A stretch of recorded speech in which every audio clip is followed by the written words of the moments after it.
पूरा कलाई गोदाली हलुटाए तू कहावा डलबू सोने का गहनावा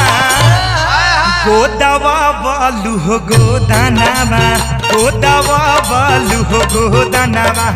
गोदवा बालू हो गोदानावा गोदवा बालू हो गोदानावा एने सुना काहे न भी के सामनावा गोदवा बालू हो गोदानावा बोल के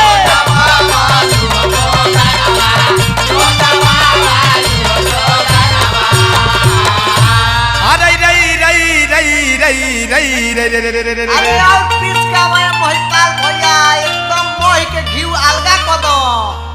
बाबा बाबा महिपाल भैया